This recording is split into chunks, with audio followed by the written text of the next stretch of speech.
Good morning students. હજુ ગયા વખતના લેક્ચરમાં આપણે વિદ્યુત પ્રવાહ અને વોલ્ટેજ વચ્ચેનો સંબંધ આપતો એક નિયમ એટલે ઓહમના નિયમની વાત કરી ગયા કે ઓહમના નિયમ પ્રમાણે આપેલ ભૌતિક પરિસ્થિતિમાં વાહકના વિદ્યુત સ્થિતિમાનના તફાવત અને તેમાંથી પસાર થતો વિદ્યુત પ્રવાહ એકબીજાના સમપ્રમાણમાં હોય અને સમપ્રમાણની નિશાની દૂર કરતા જે અચળાંક આવે એ અચળાંકને આપણે વાહકનો વિદ્યુતીય અવરોધ કયો. મિત્રો યાદ રાખજો, આ અવરોધ એ ઓહમના નિયમ પરથી મળે છે, માટે એને વાહકનો ઓહમિક અવરોધ પણ આપણે કહીશું. એટલે ઓહમિક અવરોધ કહો કે આ વાહકનો વિદ્યુતીય અવરોધ કહો. અત્યારના તબક્કે આપણે હાલના તબક્કે આપણા માટે બંને વસ્તુ એક જ છે. એ અવરોધ અને વાહકની અવરોધકતા એના માટે પણ આપણે વાત કરી ગયા કે જો વાહકનો અવરોધ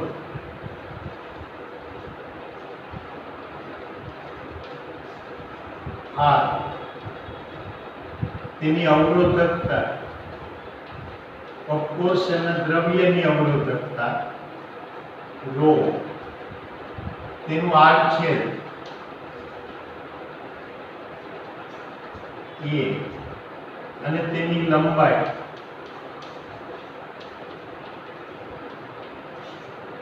L હોય તો આપણે અવરોધ માટે આવું સૂત્ર મેળવી ગયા, R બરાબર ρ L અપોન A. પણ આપણું એક સમીકરણ એક થયું, પણ ρ ના વ્યસ્ત એટલે કે વાહકની વાહકતા કહેવાય અને માટે R બરાબર હું અહીંયા લખી શકું L ના છેદમાં સિગ્મા A. હવે જુઓ તો ઓહમના નિયમ પરથી કહું, તે નિયમ પરથી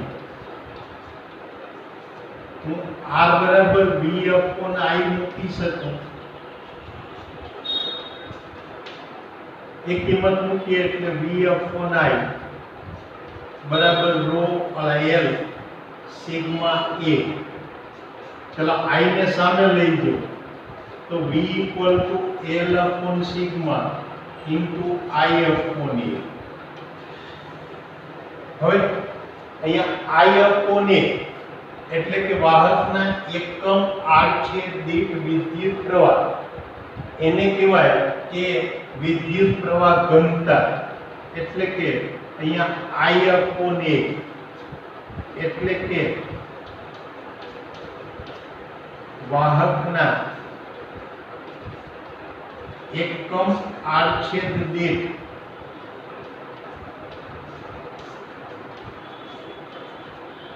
વિદ્યુત પ્રવાહ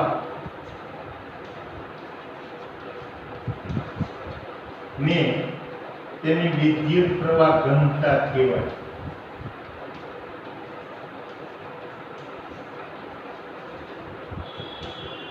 એટલે એને J વડે દર્શાવાય.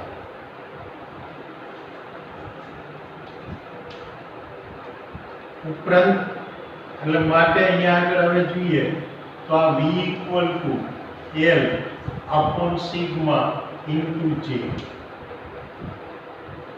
પણ આપણે અગાઉના પેલા ચેપ્ટરમાં જોઈ ગયા કે વિદ્યુત સ્થિતિમાનનો તફાવત એટલે તો વિદ્યુત ક્ષેત્ર ગુણ્યા અંતર, એટલે કે V equal to E into L મૂકીએ તો અહીંયા E ઇન્ટુ L બરાબર L J અપોન સિગ્મા. એટલે કે હું અહીંયા લખી શકું J બરાબર સિગ્મા ઇન્ટુ E. હવે અહીંયા વિદ્યુત પ્રવાહ ઘનતા એ પણ અહીંયા સદિશ રાશિ છે, કારણ કે અહીંયા જુઓ વાહકની વાહકતા એ અદિશ ભૌતિક રાશિ છે. એ દિશા ઉપર આધાર ન રાખે.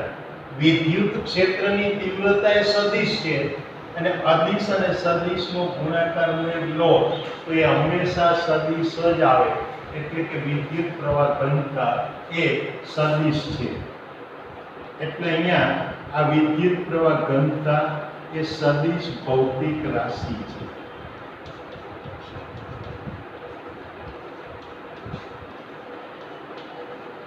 અને તેની દિશા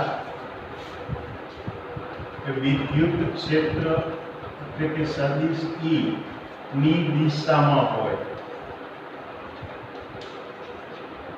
માટે એને સદિશ સ્વરૂપે અહીંયા સદિશ J બરાબર સિગ્મા ઇન્ટુ સદિશ E આમ લખી શકાય.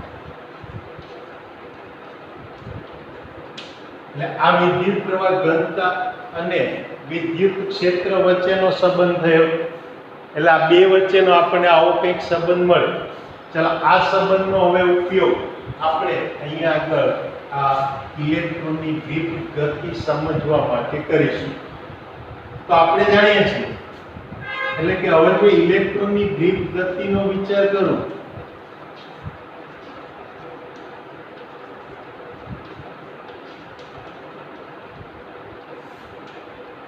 તો અહીંયા કોઈ પણ આપણી પાસે વાહક હોય તો એ વાહકની અંદર આપણે જોયું કે આ ધન આયનો પોતાના સ્થાને ગોઠવાયેલા હોય,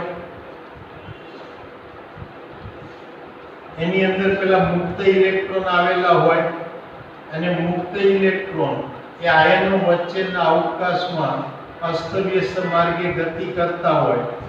પરિણામે કોઈ એક ઇલેક્ટ્રોનનો ગતિપથ લો તો આવો કંઈક અસ્તવ્યસ્ત ગતિપથ મળે. આ કોઈ અનપ્રિડિક્ટેબલ ગતિપથ કહેવાય. આને કોઈ ચોક્કસ આકાર હોતો નથી. ક્યારે કઈ તરફ એ ગતિ કરે એનું કોઈ આપણી પાસે નક્કી નિશ્ચિતપણું હોતું નથી. તો આવી રીતે અસ્તવ્યસ્ત માર્ગ ઉપર ગતિ કરે. હવે જ્યારે આ વાહકને વિદ્યુત ક્ષેત્રમાં મૂકો ત્યારે આ ઇલેક્ટ્રોન એ અસ્તવ્યસ્ત માર્ગે ગતિ કરીને પણ એ વિદ્યુત ક્ષેત્રની વિરુદ્ધ દિશામાં કંઈક ઢસડાતો જાય, એટલે એનું ડ્રિફ્ટિંગ થાય એમ કહેવાય. એટલે આ રીતે અહીંયા શું કહેવાય કે વાહકને જ્યારે વિદ્યુત ક્ષેત્રમાં એટલે કે બાહ્ય વિદ્યુત ક્ષેત્ર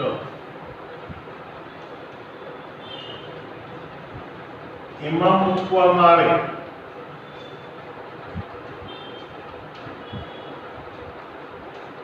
ત્યારે તે ઇલેક્ટ્રોન તેના અસ્તવ્યસ્ત માર્ગે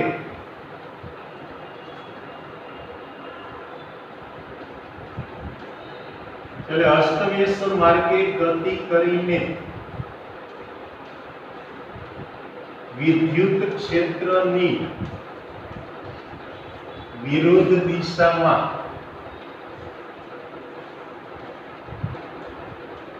કંઈક પરિણામી સ્થાનાંતર અનુભવે. એટલે આવી રીતે કંઈક પરિણામી એ સ્થાનાંતર એનું થાય.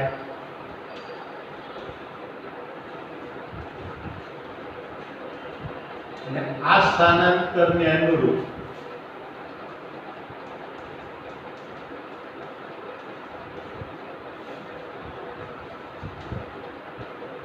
તેના વેગને તેનો ડ્રિફ્ટ વેગ કહેવાય. એટલે આ રીતે મને આ ઇલેક્ટ્રોનનો ડ્રિફ્ટ વેગ મળે એટલે ડ્રિફ્ટ વેગ કહેવાય. એટલે ડ્રિફ્ટ વેગને આપણે vd સંકેત વડે દર્શાવીશું. એટલે આ આપણે ઇલેક્ટ્રોનનો ડ્રિફ્ટ વેગ થયો. હવે અહીંયા જુઓ કે આપણી પાસે આ વિદ્યુત પ્રવાહ ઘનતા અને વાહકતા વચ્ચેનો સંબંધ છે. તો J = સિગ્મા * E. ચલો આ સમીકરણમાં J બરાબર I/A મૂકીએ. ચલો J ની જગ્યાએ હું I/A મૂકું એટલે I/A બરાબર સિગ્મા ઇન્ટુ ઈ. હવે અહીંયા ઈ ની કિંમત લઈએ તો આ આપણી પાસે આપણો આ સમીકરણ નંબર અને આપણે આપી દઈએ આપણે સમીકરણ નંબર ધારો કે 2. હવે જોઈએ કે જો આ મારી પાસે વાહક હોય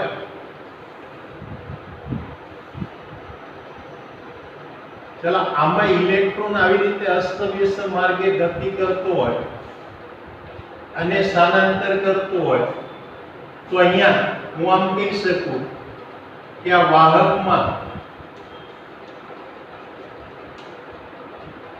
ઇલેક્ટ્રોનનો ડ્રિફ્ટ વેગ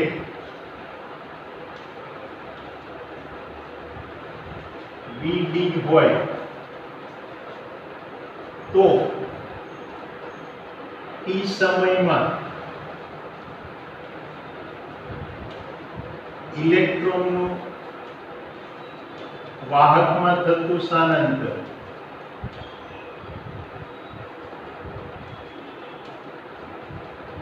બરાબર એનો વેગ ગુણ્યા સમય.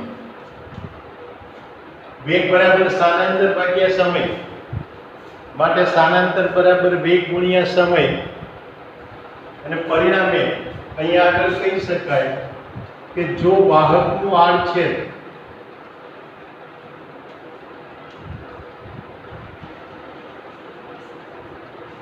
એ હોય તો આ t સમયમાં ઇલેક્ટ્રોનથી ભરાતું એ વાહકનું કદ એટલે કદ બરાબર એનો આડછેદ ગુણ્યા લંબાઈ એટલે આડછેદ એ લંબાઈ એટલે vd * t. હવે જો એકમ સમયમાં વાહકના એકમ કદ દીઠ મુક્ત ઇલેક્ટ્રોનની સંખ્યા લઉં એટલે એને એની ઇલેક્ટ્રોન સંખ્યા ઘનતા કહું, એને સ્મોલ n વડે દર્શાવું. એટલે કે વાહકના એકમ કદ દીઠ મુક્ત ઇલેક્ટ્રોન ની સંખ્યા એને જો સ્મોલ n કહું હોય તો આ t સમયમાં એ વાહકમાંથી પસાર થતા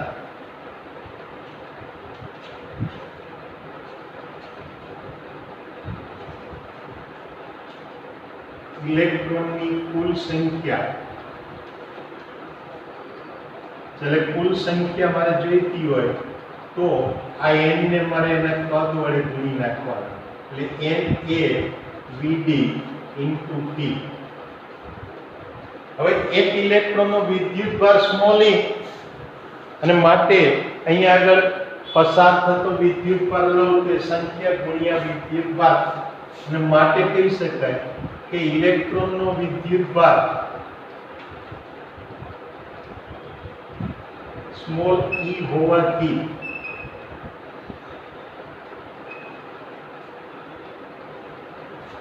t સમયમાં એ વાહકમાંથી પસાર થતો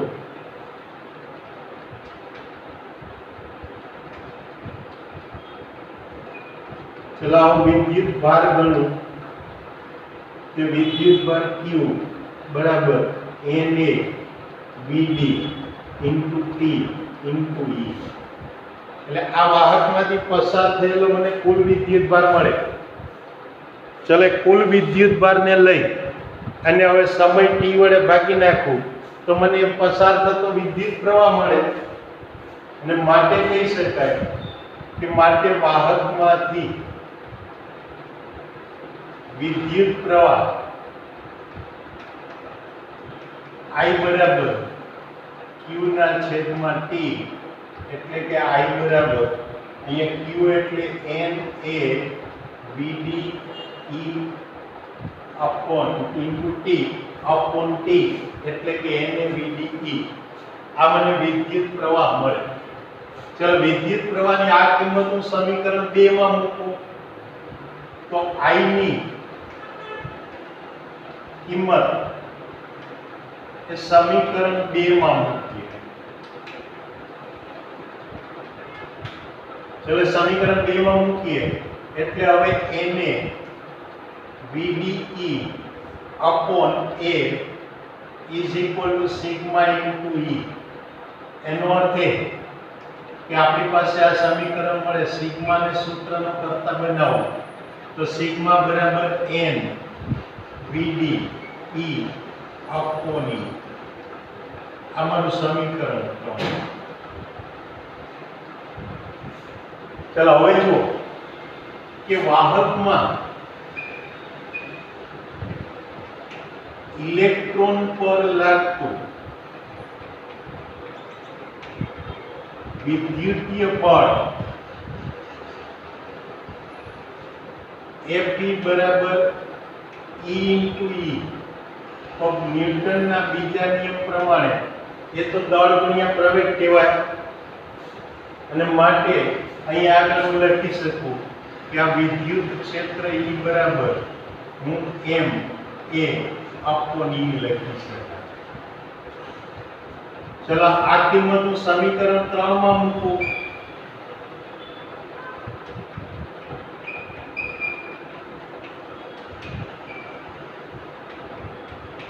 સમીકરણ 3 માં મૂકો એટલે હવે સિગ્મા બરાબર n VDE છેદમાં ma ઇન્ટુ E ફરીથી આવે એટલે કે n VDE square upon ma. ચલો આ આપણી પાસે સમીકરણ 4. હવે આ બળને કારણે અહીંયા આગળ પ્રવેગ મળે તો અહીં આગળ જુઓ કે આ વિદ્યુતીય બળને કારણે એ ઇલેક્ટ્રોનને મળતો વેગ એટલે આ વિદ્યુતીય બળ એને કારણે ઇલેક્ટ્રોનને પ્રાપ્ત થતો વેગ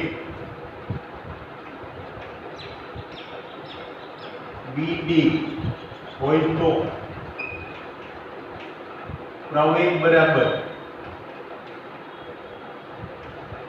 Vd અપોન એના માટે લાગતો સમય એટલે એને ટાઉ કહું કે જ્યાં ટાઉ એટલે ઇલેક્ટ્રોનને આયનો સાથે ની બે ક્રમિક અથડામણો વચ્ચે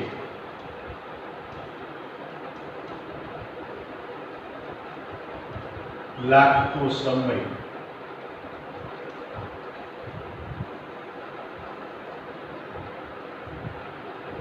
એટલે કે તેનો રિલેક્સેશન સમય.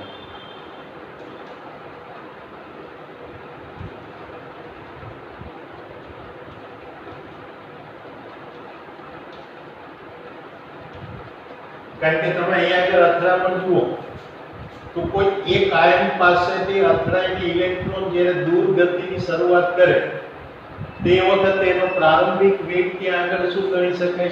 0. બીજા આયન સાથે અથડે ત્યાં સુધીમાં એને મળેલો વેગ એટલે Vd હોય તો આ Vd અપોન ટાઉ એને આપણે શું કહી શકીએ? એનો પ્રવેગ એ આપી શકે. ચાલો આ કિંમત સમીકરણ 4 માં મૂકીએ. માટે સમીકરણ 4 ચાલો એમાં શું મળે તો કે સિગ્મા બરાબર n Vd E square upon m into પ્રવેગ a ની જગ્યાએ Vd અપોન ટાઉ એટલે કે અહીંયા આગળ Vd અપોન ટાઉ. ચાલો હવે આમાં Vd કેન્સલ થયા ને માટે સિગ્મા બરાબર હું લખી શકું n E square tau upon m. આ મને વાહકતા અને સમય વચ્ચેનો સંબંધ મળે. હવે અહીંયા જુઓ કે જો હું વાહકના તાપમાનમાં વધારો કરું, ચલો વાહકનું તાપમાન વધે એટલે વાહકમાં ઇલેક્ટ્રોનની જે અથડામણો છે એ અથડામણોની જે ગતિ ઉર્જા છે એમાં વધારો થાય. એ ગતિ ઉર્જા વધે એટલે ઇલેક્ટ્રોન વધુ ઝડપથી ગતિ કરતા હોય, અને વધુ ઝડપથી ગતિ કરે એટલે કે એને પ્રાપ્ત થતો અહીંયા આગળ વેગ જે છે એ વેગ વધે, પ્રાપ્ત થતો વેગ અહીંયા આગળ v જો રહે તો એને બે ક્રમિક અથડામણ વચ્ચે લાગતો સમય કહે. ફરીથી જુઓ કે વાહકમાં જ્યારે તમે વાહકનું તાપમાન વધારો ત્યારે એ વાહકમાં આવેલા મુક્ત ઇલેક્ટ્રોનની ગતિ ઉર્જામાં વધારો થાય, અને ગતિ ઉર્જા વધે એટલે વધુ ઝડપથી ઇલેક્ટ્રોન ગતિ કરતા હોય તો એ બે ક્રમિક અથડામણ વચ્ચેનો સમય એટલે કે રિલેક્સેશન સમય ટાઉ ઘટે, અને જો એ રિલેક્સેશન સમય ઘટે તો એની જે વાહકતા છે એ વાહકતા ઘટી જાય, અને વાહકતા ઘટે પરિણામે એની અવરોધકતા એની અંદર વધારો થઈ જાય. એટલે આમાં વાહકતાની સાથે સાથે હું આને આમ પણ લખી શકું કે અથવા અવરોધકતાના સ્વરૂપમાં લખું તો એ ρ બરાબર m upon n e square tau મળે. એટલે આ અવરોધકતા માટેનું સૂત્ર મળે, જ્યારે આ વાહકતા માટેનું સૂત્ર મળે પહેલું. તો હવે આ રીતે હું આ સમીકરણ ઉપર ત્યાં કહી શકું. હવે મિત્રો યાદ રાખજો કે સામાન્ય રીતે આ એક મારો ખાસ ફેવરિટ પ્રશ્ન છે કે યોગ્ય સૂત્ર મેળવીને, યોગ્ય સૂત્ર તારવીને દર્શાવો કે વાહકનું તાપમાન વધવા સાથે તેની અવરોધકતા વધે છે. હવે આમાં જુઓ તો આપણા આ સૂત્રમાં સીધે સીધું તાપમાન ક્યાંય દેખાતું નથી. તમારી જે ભૂલ થશે એ શું થશે કે આના પછી આપણે એક સૂત્ર એવું ભણીશું કે જે સૂત્રમાં આપણને અવરોધ અને તાપમાન કે અવરોધકતા અને તાપમાન એ પદો દેખાશે. તો યાદ રાખજો એ સૂત્ર આપણે તારવણી કરતા નથી, એ પ્રાયોગિક સૂત્ર અનુભવ ઉપરથી આપણે સ્વીકારી લીધેલું હોય છે, અને એવું સ્વીકારેલું સૂત્ર છે એટલે એની તમે તારવણી ક્યાંય આપી શકો નહીં. પરિણામે જે મેં પ્રશ્ન પૂછેલો છે એમાં સૂત્ર તારવાની વાત કરી છે, એટલે તમારે આ સૂત્ર તારવાનું આવે ρ બરાબર m upon n e square tau. એ તારવીને પછી દર્શાવવું પડે કે આ સમીકરણ ઉપરથી કહી શકાય કે જો વાહકનું તાપમાન વધે તો એમાં ઇલેક્ટ્રોનની ગતિ ઉર્જા વધવાથી એનો રિલેક્સેશન સમય ઘટે, પરિણામે એની અવરોધકતા વધે. એટલે આ પ્રકારે એ સૂત્ર તારવી અને તમારે સમજૂતી આપવી પડે. ત્યાં પેલું જે પ્રાયોગિક રીતે આપણે લઈ લીધું છે એ સૂત્ર લઈને સમજૂતી આપી શકાય નહીં. મોટાભાગના સ્ટુડન્ટ્સ ગમે તેમ આડાઅવળા ગપ્પા મારી અને એ પ્રાયોગિક સૂત્રની તારવણી બતાવતા હોય છે, જે આપણી ટેક્સ્ટ બુકમાં કે આપણા ફિઝિક્સમાં ક્યાંય આપણને જોવા મળતી નથી. એટલે આ રીતે આજના આપણા લેક્ચરની અંદર જોઈએ તો આપણે શું જોઈ ગયા તો કે વાહકની એક તો પ્રવાહ ઘનતા કોને કહેવાય? તો પ્રવાહ ઘનતા એટલે શું છે કે વાહકના એકમ આડછેદમાંથી પસાર થતો વિદ્યુત પ્રવાહ એટલે એની પ્રવાહ ઘનતા છે. અને પ્રવાહ ઘનતા જે બરાબર વિદ્યુત પ્રવાહ I ના છેદમાં ક્ષેત્રફળ એ લખી શકું. એ પ્રવાહ ઘનતા એટલે સદિશ ભૌતિક રાશિ છે, અને સદિશ રાશિ હોવાથી એની દિશા, તો પ્રવાહ ઘનતાની દિશા એ વિદ્યુત ક્ષેત્રની દિશામાં હોય. ત્યાર પછી આપણે અહીંયા આગળ જોયું કે વાહક જેની અંદર આ પ્રવાહ પસાર થાય ત્યારે મુક્ત ઇલેક્ટ્રોન ગતિ કરતા હોય, તો મુક્ત ઇલેક્ટ્રોનનો ગતિપથ એ તો અસ્તવ્યસ્ત હોય, છતાં પણ એ બાહ્ય વિદ્યુત ક્ષેત્રની વિરુદ્ધ દિશામાં એ અસ્તવ્યસ્ત માર્ગ જાળવીને પણ એ ગતિ કરતા હોય, અને એવી ગતિને કારણે એનો જે વેગ મળે એ એનો ડ્રિફ્ટ વેગ કહેવાય. અને ડ્રિફ્ટ વેગ અને અવરોધકતા અને વિદ્યુત પ્રવાહ એની વચ્ચેના સંબંધો મેળવી એના ઉપરથી આપણે આ સમીકરણ મેળવી શકીએ. એટલે પરીક્ષામાં તમને આ સમીકરણ કે આ સૂત્ર તારવવાનું પૂછાતું હોય છે. એટલે આ આપણે ડ્રિફ્ટ વેગ અને અવરોધકતા અથવા તો ડ્રિફ્ટ વેગ અને વાહકતા એના વિશેની વાત કરી. હવે આવતી વખતના લેક્ચરમાં આપણે જોઈશું કે એ જે વાહક છે એમાં જ્યારે વિદ્યુત ભાર ગતિ કરે તો એની ગતિશીલતા એટલે કે મોબિલિટી એ શું કહેવાય, અને મોબિલિટીમાં એ કેવી રીતે આપણને સંબંધ દર્શાવવું પડે, મોબિલિટી એ કેવી રીતે બદલાતી જાય તાપમાન સાથે, એના વિશેની આપણે વાત કરીશું. ત્યાં સુધી આપણે રજા લઈએ. આવજો. Good bye.